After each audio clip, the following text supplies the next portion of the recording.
باللہ من الشیطان الرجیم بسم اللہ الرحمن الرحیم وعباد الرحمن الذین یمشون علی الارض ہونا واذا خاطبهم الجاہلون قالوا سلاما والذین یبیتون لربهم سجدا وقیاما والذین یقولون ربنا اصرف عنا عذاب جہنم ان عذابها کان غراما انها ساءت مستقرا ومقاما والذین اذا انفقوا لم يسرفوا ولم يقتروا وكان بين ذلك قواما۔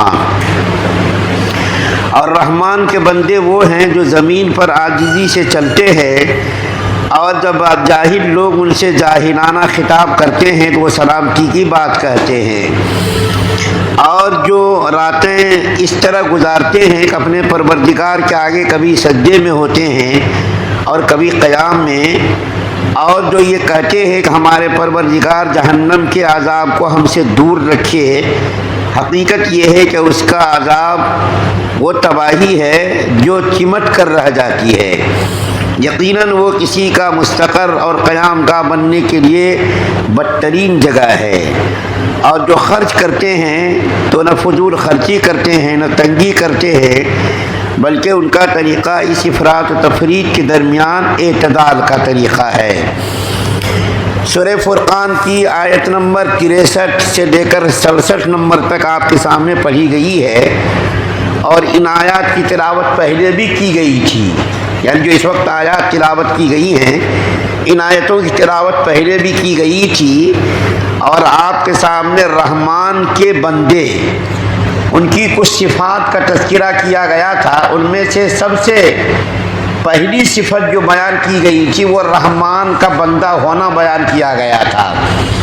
بندہ اسی وقت تک بندہ رہتا ہے جب آدمی بندہ بن کر کے رہے، یعنی عقائد اس کے درست ہوں، معاملات اس کے درست ہوں، عبادات ان کے درست ہوں، زندگی کو اس نے شریعت کے ڈھانچے میں ڈھال رکھا ہو، سر کے بالوں سے لے کر پیروں کے ناخن تک اس نے اپنے آپ کو شریعت کے سانچے میں ڈھال رکھا ہو، اپنی آرزوؤں کا، اپنی تمناؤں کا، اپنی خواہشات کا خون کر کے شریعت کی غلامی میں اس نے اپنے آپ کو دے دیا ہو، اللہ تعالیٰ کی غلامی اور نبی کی اطاعت میں اپنی زندگی کو گزارتا ہو، عقائد اس کے درست ہوں، معاملات اس کے درست ہوں، تو وہ حقیقت میں بندہ ہے، ورنہ وہ گندہ ہے۔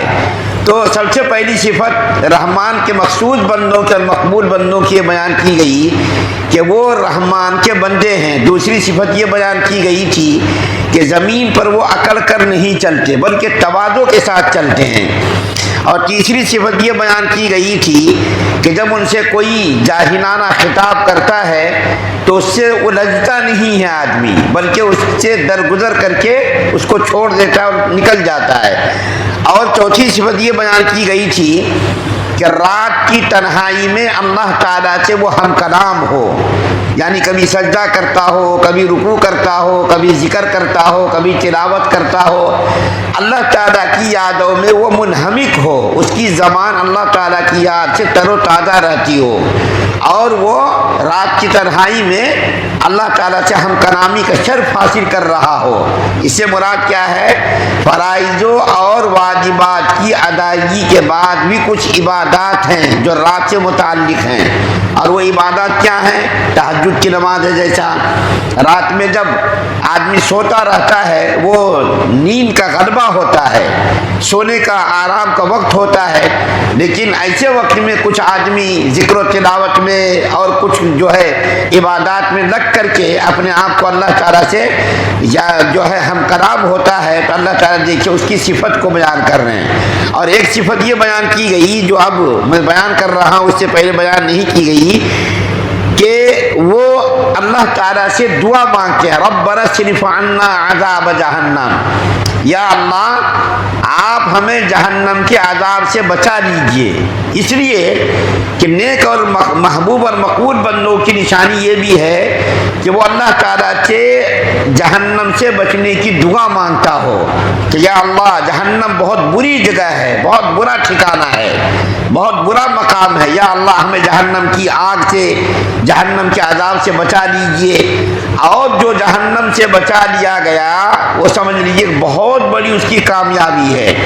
جہنم تو اس سے پہلے بھی اسی مجلس میں ذکر کیا گیا کہ جہنم کے اندر جتنے عذابات اور جتنی تکلیف ہو سکتی ہے، آدمی کے تصور میں بھی ان تکلیف کا تصور بھی نہیں آدمی کر سکتا، اتنی تکلیف ان کو ہوگی. اور جنت کے اندر اللہ تعالیٰ نے ایسے آرام و راحت اور عیش کے سامان رکھے ہیں جس کا انسان تصور بھی نہیں کر سکتا. کسی کی آنکھوں نے اس کو دیکھا بھی نہیں، کسی کے کانوں نے اس کو سنا بھی نہیں. صرف انسان اس کے اوپر ایمان لا سکتا ہے کہ جنت تو اللہ تعالیٰ نے آرام و راحت کا ٹھکانہ بنایا اور جہنم کو بہت ہی بری جگہ بنائی، بہت ہی برا ٹھکانہ بنایا. اور یہ ٹھکانہ کافروں کے لیے ہے، یہ ٹھکانہ کافروں کے لیے. اور ایک علامت نیک اور مخصوص بندوں کی یہ بیان کی گئی جو 67 نمبر کی آیت پڑھی گئی ہے. اس آیت کریمہ میں اللہ تعالیٰ اپنے مخصوص بندوں کی نشانی بیان کرتے ہوئے فرماتے ہیں اور جو خرچ کرتے ہیں تو نہ فضول خرچی کرتے ہیں نہ تنگی کرتے ہیں، بلکہ ان کا طریقہ بالکل اعتدال کا ہوتا ہے. اس کے اندر دیکھیے اللہ تعالیٰ نے شریعت، اس آیت کریمہ کے اندر اللہ تعالیٰ نے ایک ایسا گر بتایا، ایک ایسا فن بتایا جس سے انسان اپنی زندگی کو پرسکون بنا سکتا ہے. نہ تو زیادہ خرچہ کرے، اپنے اوقات سے زیادہ خرچ کرے، نہ بخل کرے نہ کنجوسی کرے. میں آپ کے سامنے اسراف، دو الفاظ ہیں قرآن کے اندر، دونوں کو بیان کیا گیا ہے. ایک ہے اسراف اور ایک ہے تبذیر.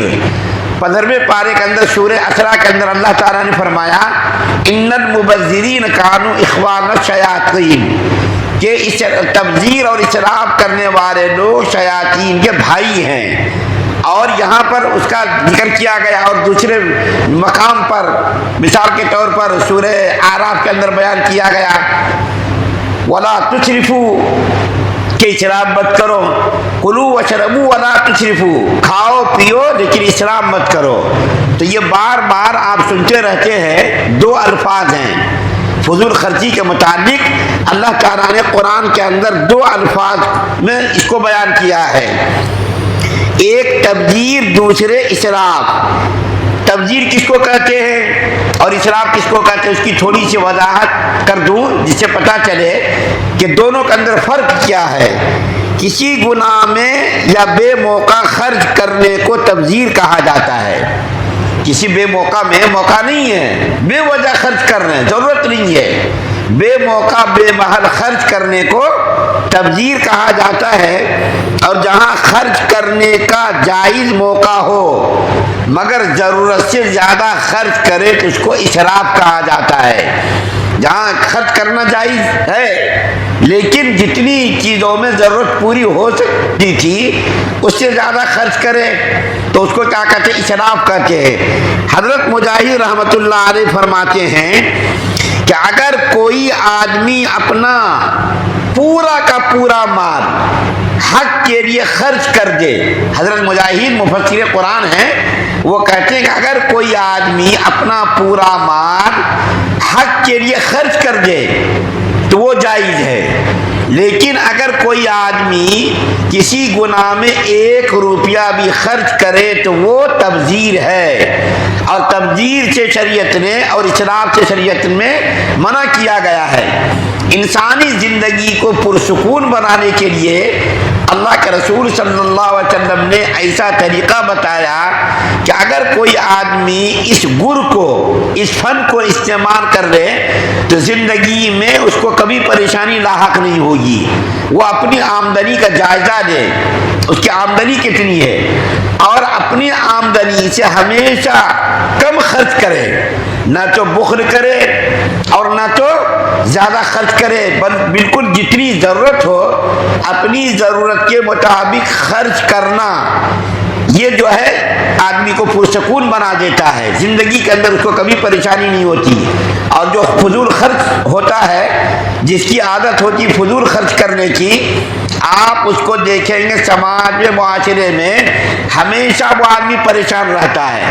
آپ اپنے ارد گرد دیکھیے، اپنے ارد گرد جائزہ لیجئے کہ جو آدمی فضول خرچی کا عادی ہوگا وہ ہمیشہ پریشان رہے گا۔ کبھی آپ سے قرض مانگے گا، کبھی ہم سے قرض مانگے گا، کبھی دوسروں سے مانگے گا، اور جتنی آمدنی ہے اس سے زیادہ خرچ کرے گا اور ہمیشہ پریشان رہے گا۔ اس لیے علماء لکھتے ہیں کہ اپنی آمدنی کا جائزہ لے کر کے اچھی طریقے سے خرچ کرے۔ اگر کوئی حق کام کے لیے اپنا پورا مال، جیسا کہ اللہ کا رسول صلی اللہ علیہ وسلم نے غزوہ تبوک کے موقع پر اعلان کیا کہ اپنی اپنی حیثیت کے مطابق جنگ تبوک کے لیے تیاری میں تعاون کرو، تو حضرت عمر فاروق رضی اللہ تعالیٰ عنہ گھر گئے اور اپنے مالوں کو 2 حصوں میں تقسیم کیا۔ ایک حصہ یعنی آدھا مال لا کر کے نبی کریم صلی اللہ علیہ وسلم کی خدمت میں پیش کر دیا۔ اللہ کے رسول صلی اللہ علیہ وسلم نے قبول فرمایا اور پوچھا عمر تم گھر کے لیے کیا چھوڑ کر کے آئے ہو؟ تو عمر فاروق رضی اللہ تعالیٰ عنہ نے فرمایا کہ گھر والوں کے لیے میں نے آدھا مال چھوڑ دیا ہے۔ اس کے بعد دیکھا کہ ابو بکر صدیق رضی اللہ تعالیٰ عنہ گھر میں جھاڑو دے کر گھر کے پورے اثاثے کو، جتنی بھی گھر کے اندر چیزیں تھی، اثاثہ تھا، ساری چیزوں کو ایک گٹھری میں باندھا اور باندھ کر کے نبی کریم صلی اللہ علیہ وسلم کی خدمت میں پورا مال، پورا اثاثہ جمع کر دیا۔ اللہ کا رسول صلی اللہ علیہ وسلم نے پوچھا ابو بکر تم نے اپنے گھر والوں کے لیے کیا چھوڑا؟ تو ابو بکر صدیق رضی اللہ تعالیٰ عنہ نے فرمایا اپنے گھر والوں کے لیے میں نے اللہ اور اس کے رسول کے ناموں کی برکت چھوڑی ہے۔ تو دیکھیے اللہ کا اگر پورا مال خرچ کرنا ناجائز ہوتا اور وہ بھی حق کے لیے، تو اللہ کے رسول صلی اللہ علیہ وسلم فرماتے نا کہ ابو بکر صدیق تم نے پورا مال یہاں کیوں جمع کر دیا؟ اپنے گھر والوں کے لیے بھی رکھنا تھا۔ عمر فاروق رضی اللہ تعالیٰ عنہ نے آدھا مال جمع کیا تو اس کو کچھ بھی نہیں کہا۔ تو پتہ یہ چلا کہ حق کام کے لیے اگر پورا مال، پورا اثاثہ، پوری جائیداد کوئی قربان کر دے تو اس کے لیے جائز ہے، لیکن یہ بھی سوچنا ہے کہ جو آدمی پورا مال خرچ کرے بعد میں بھکاری بن کر کے کٹورا لے کر کے مانگتا نہ پھرے۔ کبھی تو جوش میں، جذبات میں آ کر کے پورا مال اللہ کے راستے میں خرچ کر دیا اور اپنے بچوں کو بالکل بے سہارا چھوڑ دیا، بچوں کو مجبور بنا دیا کہ بچے کٹورا لے کر کے مانگتے پھر رہے ہیں، بے سہارا بنے ہوئے ہیں۔ تو شریعت میں اس کو بھی پسند نہیں کیا گیا۔ لیکن اگر کسی کا ایمان اتنا مضبوط ہے کہ اللہ کی ذات پر اس کا توکل اتنا بڑا ہے کہ اگر وہ آدمی یہ سوچ کر کے اللہ تعالی ہمارا محافظ ہے، ہمارا مددگار ہے، اگر اللہ کی ذات پر اس کو اتنا یقین ہے تو اس کو خرچ کرنا بھی جائز ہے۔ لیکن اگر کسی کا یقین اتنا مضبوط نہیں ہے اور اس کو یہ ڈر اور خوف ہے کہ ہمارے بچے بے سہارا ہو جائیں گے، پریشان ہو جائیں گے، ہمارے بیوی بچوں کے حقوق پامال ہوں گے، تو اس کے لیے یہ بھی جائز نہیں ہے۔ تو بہرکیف شریعت نے بخل سے بھی منع کیا ہے اور قرآن کے اندر اس کی مذمت بیان کی گئی ہے، اور فضول خرچی کو تبذیر اور اسراف بھی کہا گیا ہے۔ اعتدال کے ساتھ زندگی گزارے، اعتدال کے ساتھ، نہ زیادہ خرچ کرے نہ کم خرچ کرے۔ تو بہت سارے لوگ ہوتے ہیں اتنے کنجوس ہوتے ہیں کہ بیوی بچوں کے لیے کچھ دینے کے لیے تیار نہیں ہوتے، بیوی پریشان رہتی ہے، بیوی ہمیشہ اپنے شوہر سے ناراض رہتی ہے، بچے اپنے باپ سے ہمیشہ ناراض رہتے کہ اللہ تعالیٰ نے سب کچھ دیا ہوا ہے، اس کے بعد بھی سوچ سوچ کر کے خرچ کرتے، گن گن کر کے خرچ کرتے، پتہ نہیں خرچ کروں نہ کروں، یہ مال خرچ کرنا چاہیے نہیں کرنا چاہیے۔ اتنا بخل بھی، اتنی کنجوسی بھی اچھی نہیں ہے، اور فضول خرچی کرنا بھی یہ اچھا نہیں ہے۔ اس کو بھی شریعت کے اندر شیطان کا بھائی کہا گیا ہے اور اس سے بھی بچنے کی ضرورت ہے۔ کہ اللہ تعالیٰ نے ایک یہ علامت بیان کی اپنے محبوب اور مقبول بندوں کی کہ وہ فضول خرچی نہ کرتا ہو، اسراف نہ کرتا ہو، تبذیر نہ کرتا ہو، بلکہ حد اعتدال کے اندر رہ کر کے وہ اپنی زندگی گزارتا ہو۔ تو یہ بھی جو ہے اس کی ایک نشانی بیان کی گئی۔ ابھی کچھ اور نشانیوں کا تذکرہ کیا جائے گا انشاءاللہ، اس کو آگے کی آیت میں بیان کیا گیا ہے، اس کو بیان کیا جائے گا۔ اللہ سے دعا ہے اللہ تعالی ہم تمام مسلمانوں کے اندر ان تمام صفات کو اور ان تمام نشانیوں کو پیدا کر دے، اور اللہ ہم سب کو اپنے محبوب اور مقبول بندوں میں شامل فرمائے۔ سبحان اللہ بحمدہ، سبحانک اللہم بحمدک۔